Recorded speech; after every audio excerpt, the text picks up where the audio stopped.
Economies go through these cycles of recovery, reflation, overheating, stagflation, and there are different types of investments which are suitable for that stage in the economy. What I should be looking at the age of 20, what I should be looking at the age of 30, 40, 50 could be different. Peter Lynch has written a fantastic book called One Up on Wall Street. If I buy gold, there is no interest which I receive. If the price of gold moves up, I buy it at 50,000 rupees, it goes to 75,000 rupees. I don't have to pay tax on that. In weekends, my friends may go on a motorcycle trip, but I am sitting here reading balance sheets. So if I can if I can do that, then please invest in stocks.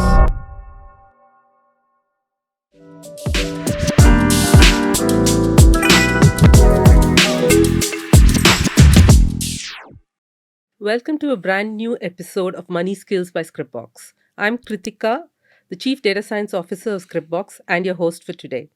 I'm particularly excited about today's podcast because I have a very distinguished guest with me, someone with the width and depth of expertise in investment management that you don't normally find. And we are going to be talking about the timeless principles of financial success. Without much ado, let me introduce Bharat Phatak, a highly respected name in investment management and a director at Scripbox.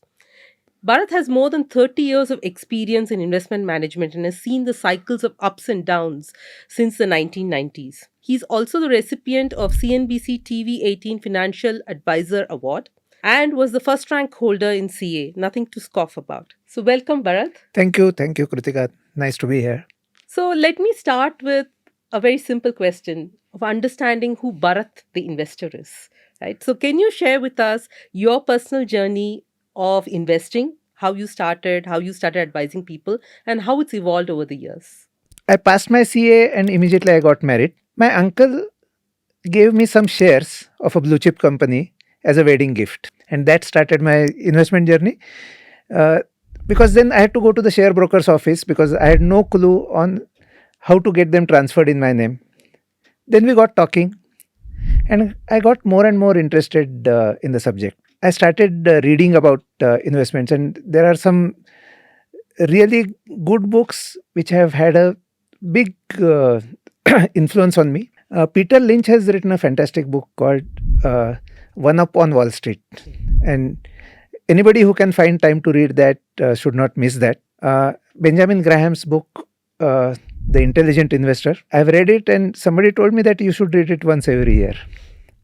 And of course, books like Rich Dad, Poor Dad, they give you an idea about cash flows. So then I started reading these books and started my little experiments in investing. In those days, one could not afford to buy big stocks. But what I realized is I could buy odd lots of multinational companies. Instead of buying cheap stocks, it was a good idea to buy small bits of great companies. And that is where my investment journey started. My CA practice, I joined my father's firm and I started advising people on their financial matters. And of course, my specialization was tax planning and tax management. In taxation, investments and tax go hand in hand. So one started with just some tax saving instruments. In those days, national saving certificates or public provident fund, these were very good tax saving instruments. Even life insurance policies, one could save tax. And from there, I started telling people about the investments that they could make. And I have a very vivid memory. For one of my friends, I opened his PPF account, put 100 rupees from my pocket as a gift to him and gave it to him, which has continued for the last 40 years. This is gradually how the investment journey began, not only for myself, but for my friends and for my clients. And then 88, 89, the Indian market started to open up. This was much before the big movement of 1991. But telecom started picking up. New government was in place. They would do some good things. And I started investing. I got interested in the stock market. The stock market had a dream run for the next 3, 4, 5 years. You will be surprised. The index, which was 150, 200 in 86, 87, went to 4,600 in 1992. And I think the big turning point came at then when the market crashed, the bubble burst.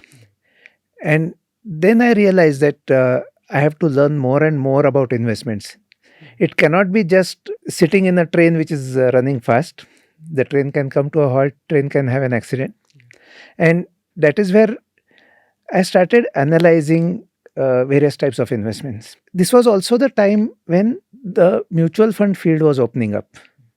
So earlier it was a monopoly with a single fund house, but then public sector banks were allowed to float mutual funds.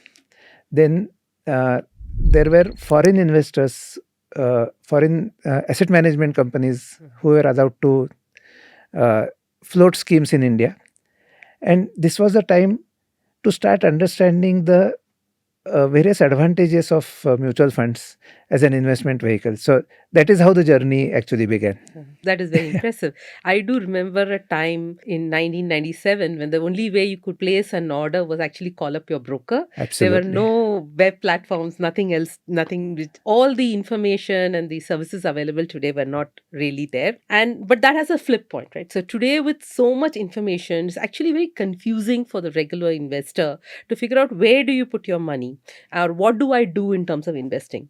So, with your experience in investing, what do you think what would your advice be in terms of the single most important principle or advice for someone who, say, in their 30s or 40s is investing today? In investing, what you have to beat is inflation and taxes. Let me give you a simple example. If you put money in bank fixed deposits, this is something which all of us do. Bank deposits, for the sake of simplicity, they will give you 8% rate of interest. If your income is above 10 lakhs, you are already paying 30% as your tax rate. So from my 8%, 2 rupees 40 paise will go by way of taxes. I'll be left with only 560. The published rate of inflation is 6%. In reality, the basket of things that we consume, the rate of inflation could be higher. So look at services. Look at the school fees. They don't move up at 6%, they move at a higher rate. Look at healthcare, it moves up at a higher rate. Look at domestic servants.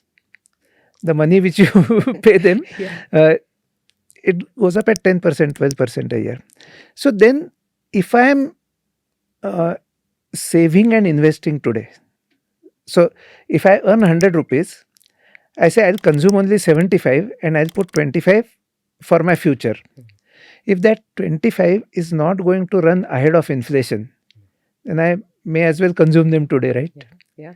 So I should not sacrifice that purchasing power. So it is important to understand that inflation is like a hole in the barrel which is gradually leaking away your purchasing power. So I work very hard. I put a bucket of water in that barrel. There are two holes in that barrel. One is taxation, other is inflation. And they're taking the purchasing power away. So no matter how hard I work, my barrel will not fill up. So first plug those holes. And that is where controlling inflation, controlling taxes is very important.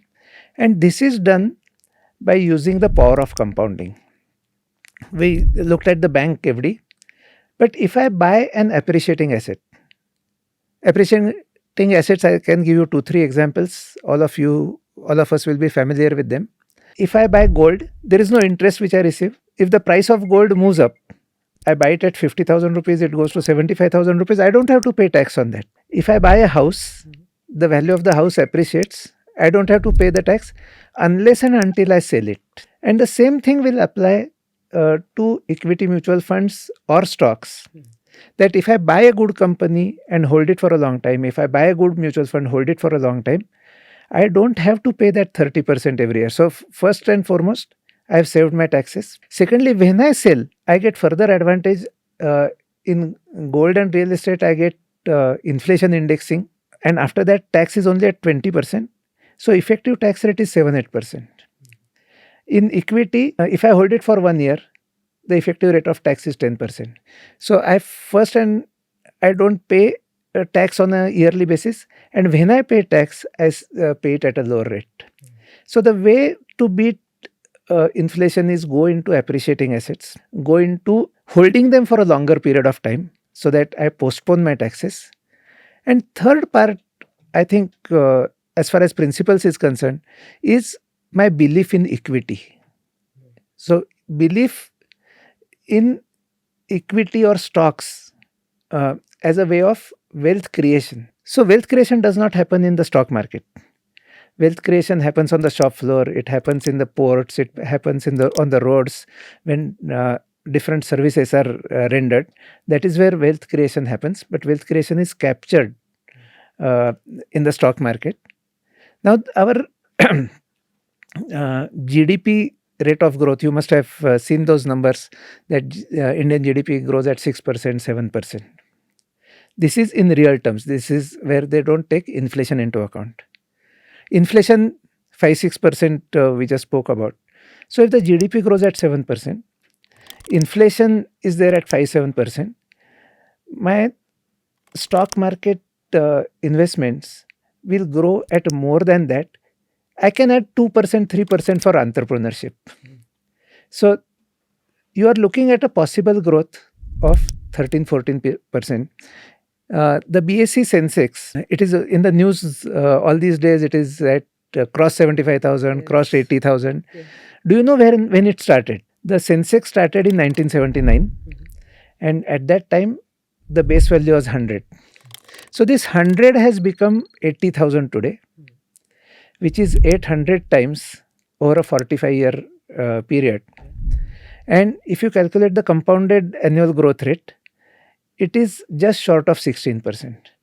So this GDP growth plus inflation plus entrepreneurship, if you hold it for a long period of time, this is what will get reflected in your equity. So control inflation, control taxation, have belief in equity, show patience. These are the principles which I think apply all across. At different ages, people can try different things. So most of the people, they start their first jobs in their early or late 20s. At that time, their family responsibilities are not there. Now, this is the time where they can have 100% in equity. They have a long earning career ahead of them. So even if they lose that money in the early period, they say that I have the next 30 years to earn it out.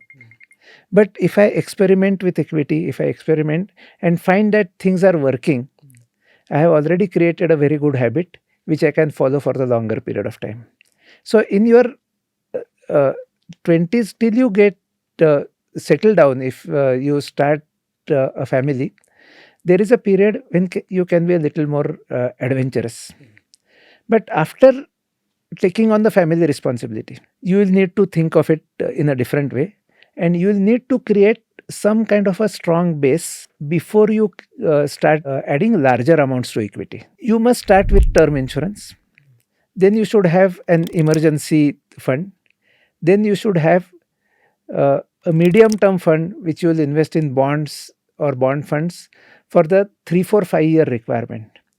This creates a foundation based on which your long term appreciation, power of compounding structure can be built.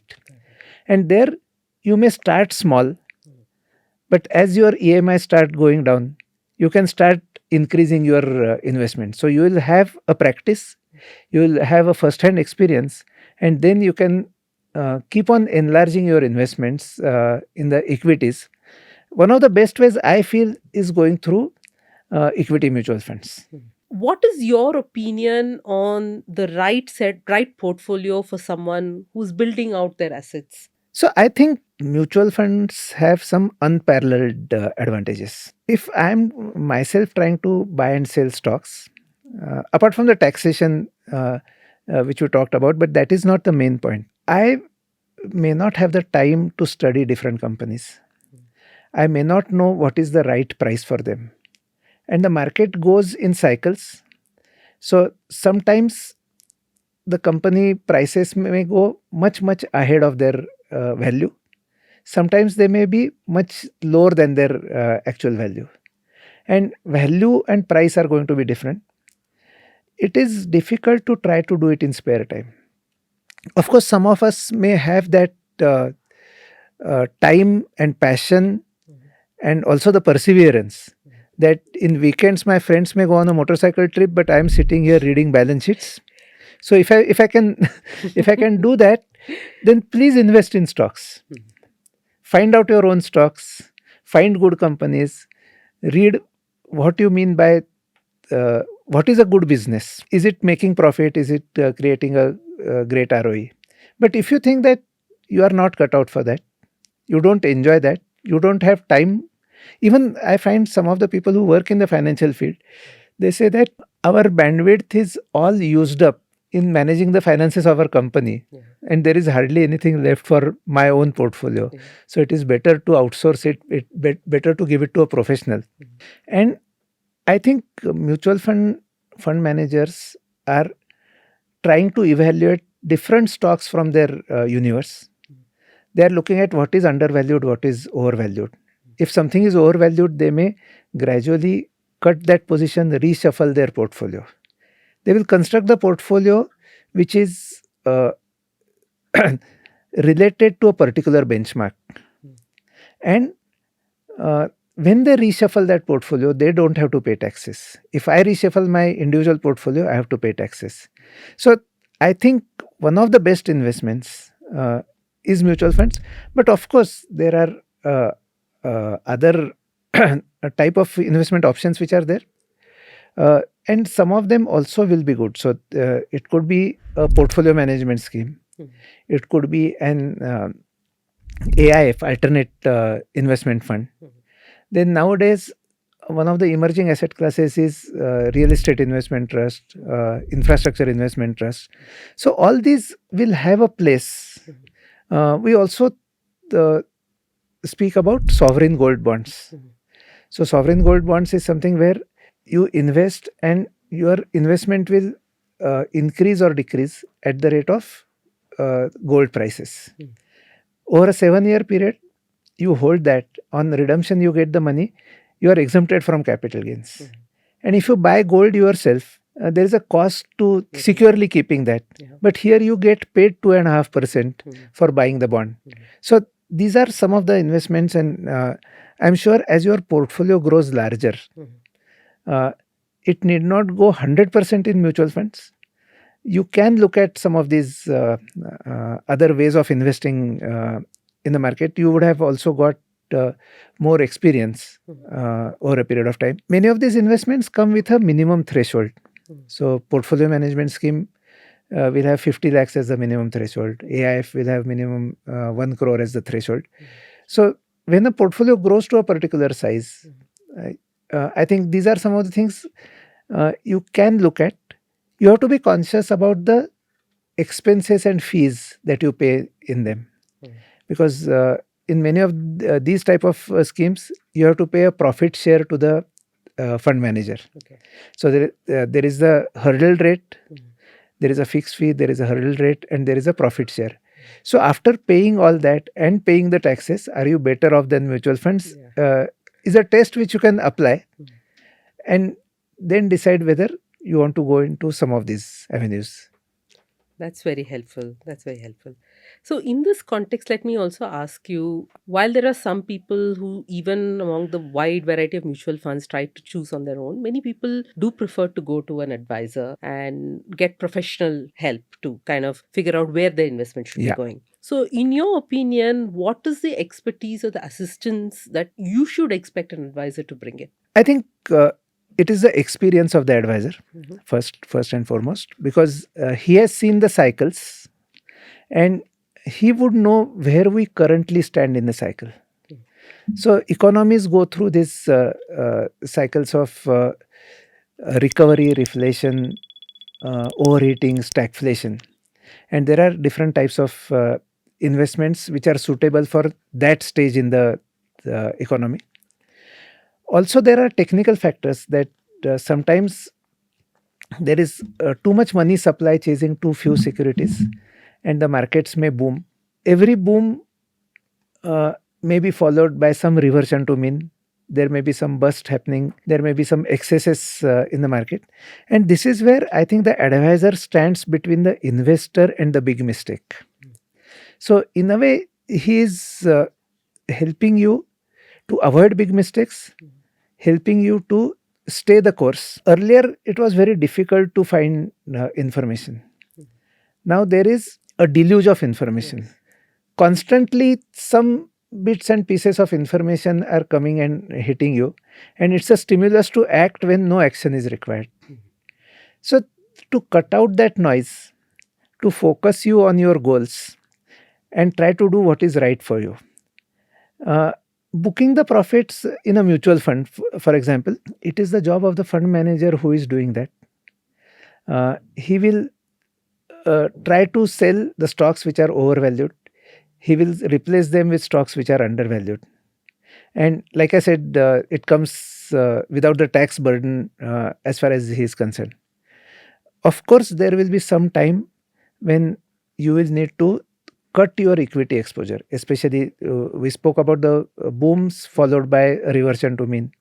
So, this is where the importance of asset allocation comes into the picture. And let me tell you a little story on this. There is a close friend of mine from 1998. He started his SIP investing with us. 2008, the financial crisis happened. He was continuing with his SIPs, and he came to my office one day, and he said, "I have lost so much money in the stock market." I said, "What happened?" So he said, "I have been putting this SIP for the last 10 years. It was worth 1 crore 10 lakhs, and now it has come to 55 lakhs." And I told him, "Oh, you are a long-term investor. You are putting money every month. So why do you worry about it?" And he said, "See, I have lost 55 lakhs here, and you don't seem to feel my pain." And that is where I realized that even though I am a long-term investor, he said, "I am just putting 40,000, 50,000 rupees every month. How can I possibly compensate for the losses which have happened in the market?" And then we started seriously looking at asset allocation. We said, instead of just putting that money into equities, at some stage, if he had started also looking at asset allocation, and there were some asset allocation funds, and we did this back testing of that data, we found that if he was invested in an asset allocation fund, instead of 1 crore 10 lakhs, his portfolio would have appreciated to 1 crore. But when it fell, it would have fell to only 85 lakhs, not to 55 lakhs. So for a small investor, he may start with SIPs, but after a particular level, it has become a large lump sum in the market. And this attention to asset allocation becomes important. So these are experiences which tell us that somebody who has seen these cycles could be of help. They will help you to stay away from the remorse and help you to stay the course. Benjamin Graham actually talks about this asset allocation in his book, The Intelligent Investor, that we spoke about. And what he says there is following an asset allocation of 75-25, for example. So if the market throws your portfolio off balance, you have said 75-25, it has become 85-15. Bring it back to 75-25. Market will throw it off balance the other way around also. So 75-25 has become 65-35. Bring it to 75-25. So he says, in this way, two things will happen. One is it will satisfy your urge to act. Okay. Our human need. Yeah. And secondly, whenever you act, you are acting in the opposite direction of the market. So this is age-old wisdom. I think he wrote this book in 1949, but even today it's like a gospel. Beyond your advisor, are there any other strategies that you would give to our listeners, our viewers, in terms of safeguarding their investments? Right. So it is the nature of the beast. Somebody once asked Sir John Templeton, what is your view about the market? And he told them they will fluctuate. So that was the view. So markets will go up and down. And there may be some short cycles, there may be some long cycles. Now, this is also related to some extent to business cycles. So, business cycles is a phenomena which has been in existence in the last about 200 years after industrialization happened. And when we talk about industrialization, you need to create capacity, you need to have production in anticipation of demand. And for that production, you need to create capacity in anticipation of production. Now, your prediction about the capacity, your prediction about the demand uh, will many times go wrong. And when you are putting capacity, many others may be putting capacity also. So, the industry can go from under capacity to over capacity, and there will be a lull period in that industry. So, this is a fact of life that the business cycle will influence stock market cycles. Stock market cycles will happen little bit ahead because stock market is a leading indicator. So these fluctuations are part of the DNA of the market, because our forecast and our predictions will not exactly match the reality as it plays out. If I follow asset allocation, then in good times when everybody is putting more and more money into the market, I may be taking some money out and rebalancing my portfolio. So if others take it to 85-15, I'm bringing it back to 75-25. And then after the boom, obviously, if you party hard, the market will have a hangover sometime. And then it will go to 60-40. At that time, the money which I have taken out, I'll be able to put it back into the market. It is commonly said that when the market is down, you should be out there buying, right? But if you are 100% invested, when the market is down, you will also be down. And then where will you get the money to put it? So we have run some back testing on this. And if you compare the long-term returns of a 100-0 stock bond portfolio with a 75-25 stock bond portfolio, you will be surprised long-term returns are the same. If you rebalance them at a particular interval, maybe monthly, quarterly. But the risk in that portfolio is much lower. Secondly, you always have the dry powder to buy when the market is down. So this is boring recommendation, but it is profitable.